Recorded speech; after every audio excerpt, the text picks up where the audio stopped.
When I listen to people who were born before the widespread use of internet, I always hear them say how hard it was back in the day to get a lot of information about a given topic. For people nowadays, it can be a little hard to understand what the world was like then from information gathering, where I would go to the libraries and there would be a couple books on the shelf about computers and they would be very out of date even at that point. Just not a lot of information, but I would grab everything that I could find and, devour everything. And while having a lot of learning material is great, I think there is a dark side to the whole thing, which is chasing perfection.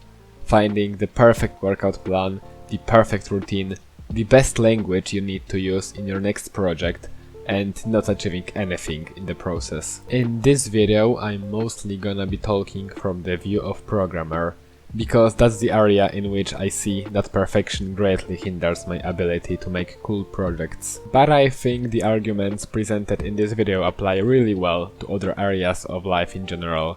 Anyway, I've used a few different languages including C, C++, C#, Python and Rust, and work in a few different areas of programming like game dev in Unity, engine development and even a bit of web development. But the sad truth about my career is that I haven't really built anything yet. After working for a few days or weeks on a project, I would search YouTube and find a video saying that X library is better than the one I'm currently using, or that Y language is much better than the one I use. So then I would dig deeper in this rabbit hole. I would search Reddit and stuff for a perfect language for game development, because being good wasn't enough. I would find one opinion that said C++ is the best language and nothing is even close to it, and another one saying C++ is old, Rust is the new game dev language. That is called analysis-paralysis.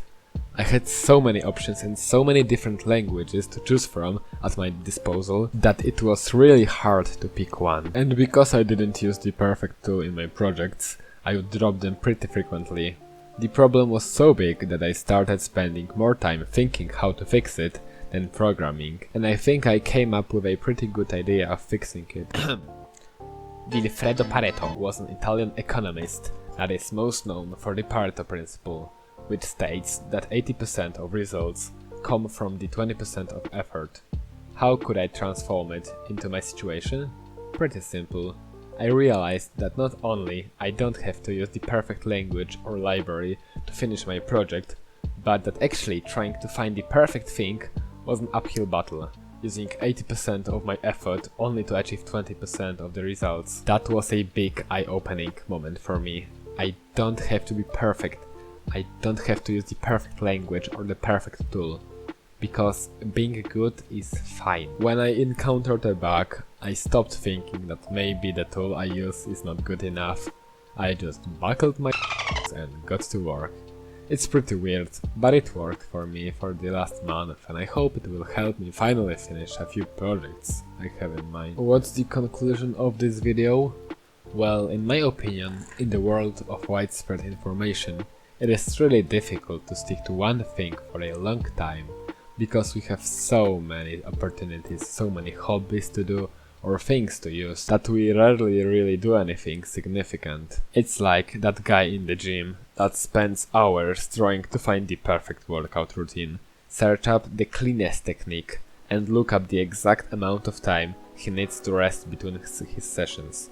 Chances are this guy will never achieve his dream physique. And another guy in the gym that maybe doesn't have the perfect training or nutrition plan, but he actually goes to the gym regularly and prioritizes the most fundamental parts of bodybuilding, will achieve good results. So now it's your turn.